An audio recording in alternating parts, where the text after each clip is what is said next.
Hi guys, welcome to this week's episode of Real World Basics. Today we are going to keep talking about ways to stay healthy, moving on to making a fitness plan. So having a health and wellness plan can help keep you motivated and on track.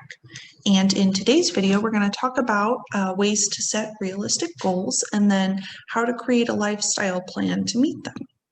Now, as a reminder, I am not a medical or health professional, so the information in today's video isn't meant to serve in place of either of those two professionals. So when in doubt, please consult your medical provider or a certified health professional. So when making a health and wellness plan, the first thing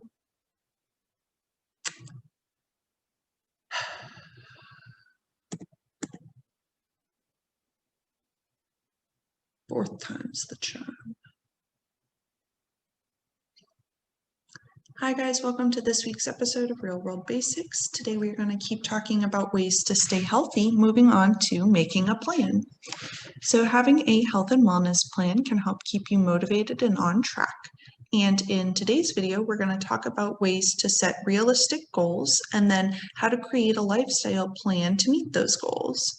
Now, as a reminder, I am not a medical or health professional, so the information in today's video is not intended to serve in place of either of them.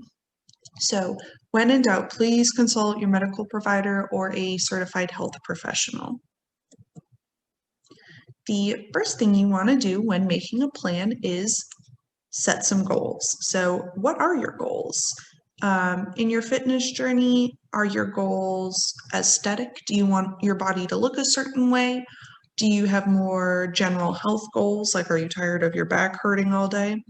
Or do you want to perform a specific skill? Is there like one motion you do pretty repetitively during the day and you like want to strengthen those muscles? Or are you training for something? Do you have like sports or a competition coming up?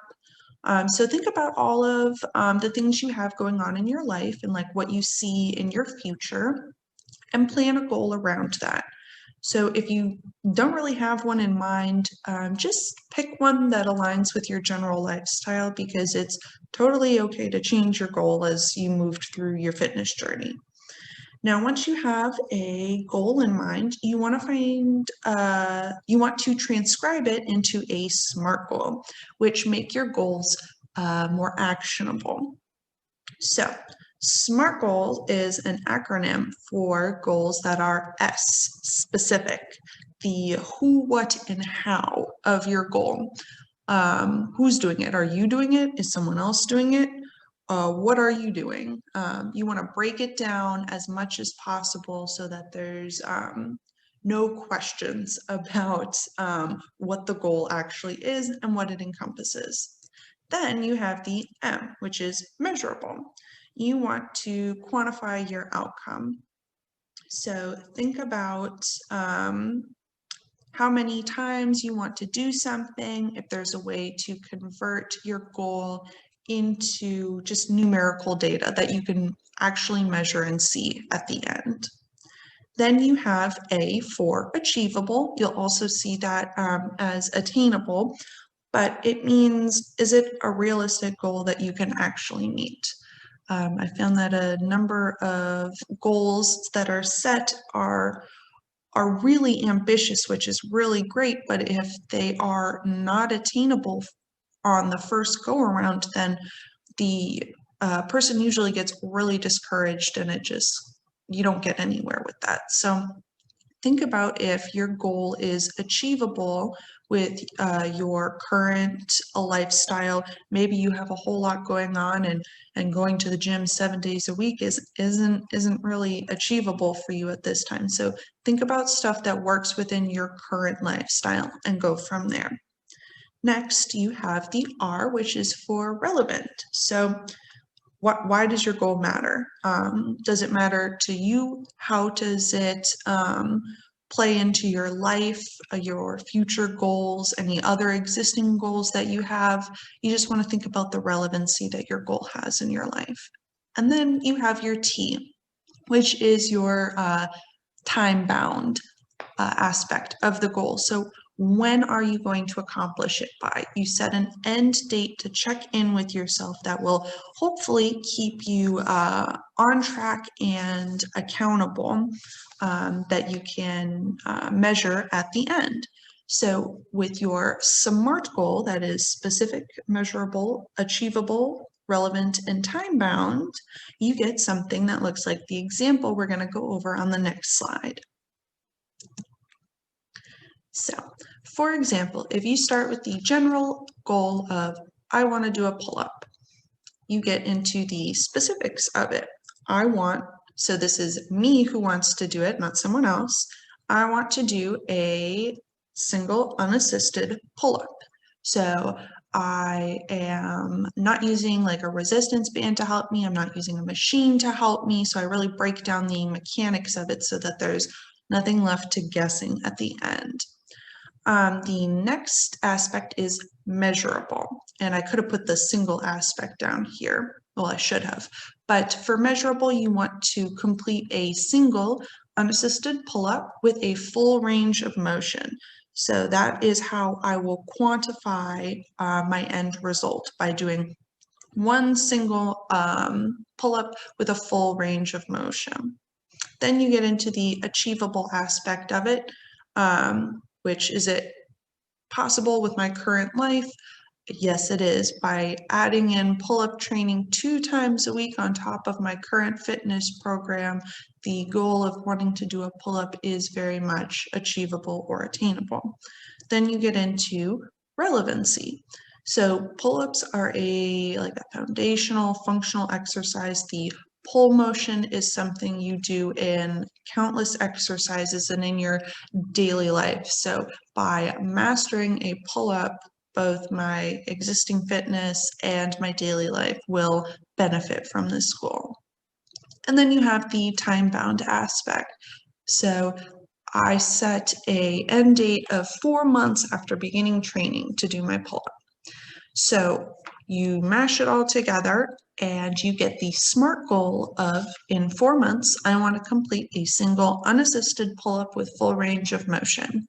Pull-up training will be done 2 times a week in addition to existing fitness program by training pull-specific movements. So when you look at that final SMART goal compared to the initial goal of just, I want to do a pull-up, the SMART goal is much more specific and actionable, and it leaves a lot less guessing to be done as far as how am I actually going to reach this goal. So SMART goals are a really great way to break down all of your goals into step-by-step instructions for yourself. So after you have your goals, you want to think about, how am I going to meet them? So while your SMART goal gives you some pretty good steps, you want to also think about things like your personal commitment. And I think I've touched on this in a couple of past videos, but dedication and persistence will get you there, even if it takes you a while. So for example, a big hurdle for me to overcome when I started my fitness journey was holding myself accountable. I used to do organized sports, and I was so used to having a role to play on each team that when I left sports, I found myself not holding myself accountable without that team because, I didn't have teammates to support and I didn't have a coach screaming at me. So think of your SMART goals and holding yourself accountable to them as a defining moment of personal growth, or a character arc, if you will. Then you want to find a fitness program. So this is your fitness plan, and having a game plan will help keep you on track to meet your goals.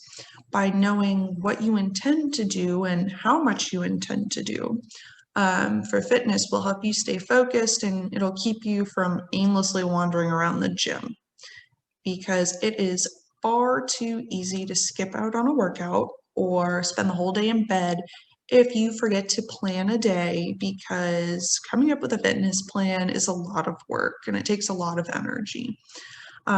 Having one is also helpful because it helps you maximize your benefits in the gym or while working out, because there are so many different ways you can work out, And it all just kind of depends on what your fitness goals are. So a couple of different ways to find a fitness program are if you have a gym membership, you can find a personal trainer.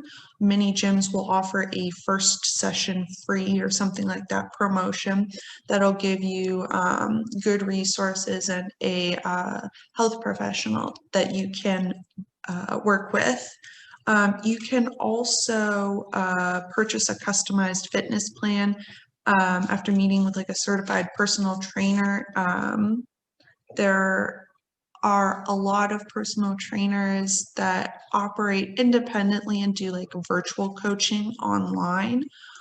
So you can do a lot of research to find people in your area that work with that work towards goals that you have. There are also many free fitness plans available online. I've actually included a couple of links to websites that offer pretty sound fitness plans for free. They're all tailored to meet different goals and ability levels, so definitely check them out. You can also check out the social media like Pinterest, Instagram, Facebook. A lot of people post workout plans there, and it's all free online. So if you can't afford a gym membership or a personal trainer or a customized workout plan, do not worry. There are so many free online resources out there. Then, once you have a fitness plan, you want to make a schedule. So you can make a schedule on using Excel. You can go old school, write it out on paper. You can use a day planner. You can print out like schedule PDF templates or schedule it on things on your Google Calendar. And you can break your schedule down hour by hour, starting when you wake up, ending when you go to bed. It could also be just like a daily to-do list, whatever works for you. Sometimes you have to try out every way of scheduling before you find the method that works best for you. And this is all part of keeping yourself on track and making sure that all of the small changes that you're trying to make get done every day so that eventually they become habit. Now, this leads into the final point of meeting your goal, which is your lifestyle adjustments. So you might be like super gung-ho to make a million changes at once, but that makes it harder to stick to them. When you make a whole bunch of changes at once, they're hard to remember. It takes a lot of energy. And if you miss one and then miss all of the others, you feel really bad when you slip up. And then that just kind of creates a negative mindset, which you're not trying to do in your fitness journey. So start with small changes. And then once you add those into your lifestyle one at a time, that helps ensure that you are successful in keeping up with them. So you add one in, once you master that, you move on to the next one. Because health journeys don't happen overnight. They take time. And the overall goal is a lifetime of healthy choices. So by adding in the changes you're trying to make slowly, you give yourself the opportunity to adjust to them. And then they will eventually just become things you do without a second thought or a habit. So slow and steady wins the race, which is why I included the tortoise and the hare picture with today's video, just to remind you guys. Then next, once you're working towards meeting your goals, you want to track your progress. So this is where having the SMART goals is really helpful, hint, the time-based aspect. So put your end time on your calendar to check in, set a reminder on your phone, start a countdown that you get to mark off every single day, whatever you need to do to help keep you on track, keeping that end goal in mind. There's a number of different ways to like track your fitness goals. The first one is like by taking measurements. So you can use the scale to track your weight. And in using that, you can track your BMI, your body mass index. There are a lot of online calculators that can help you find your BMI.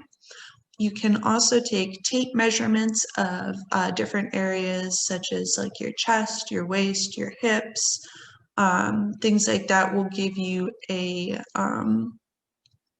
more accurate depiction of how your body is changing as you progress through your fitness goals, because sometimes it's not always reflected in the scale or your BMI.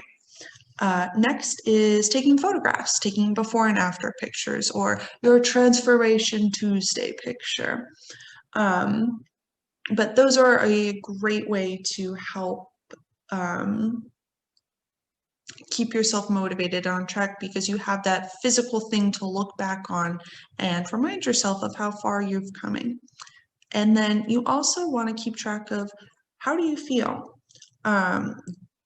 Did you feel terrible after your first workout? And then think about, how do you feel a few weeks or months into your program? After my return to the gym, I could barely walk after my first few workouts, but then, about 3 months later, I didn't feel bad sore after a workout, only good sore. Plus, my back stopped randomly hurting. So those are all ways to check in on how you're feeling. So while your feelings aren't really measurable unless you wanted to like break them down and assign numerical codes to different feelings and then like track them, but you don't have to do all that. But kind of keeping an internal record of how you're feeling is a great way to keep track of your fitness progress. And then you want to think about, how frequent do I actually track my progress? And then you want to do that maybe once every week or two. Your body goes through a lot of changes during the week, such as like your digestive tract processing stuff, how much water weight you have. And if you track your weight more frequently than once a week, then you're not going to get an accurate depiction of how you're actually progressing towards your goals. So aim for once a week or once every 2 weeks to check in and track your progress. So today we talked about how to come up with goals and a plan for your fitness journey, and then how to track your progress towards them. So these same steps can be applied to other health aspects of your life, such as like starting a new diet or like health condition management, and anytime you want to add a new healthy habit to your routine. So that actually wraps up today's video of making a plan for your health journey. And next week, we're going to start talking about another very important part of staying healthy, though not necessarily fitness related per se, but going to the doctor. So making appointments, what to bring, what to do, you name it, we'll be talking about it. So thank you guys so much for watching this week's episode of Real World Basics, and please don't hesitate to reach out if you have any questions about today's video, or if you have any topics that you'd like to see covered in upcoming Real World Basics videos. So I've included the library's contact information in the description box below, and I will see you guys next week. Have a great day.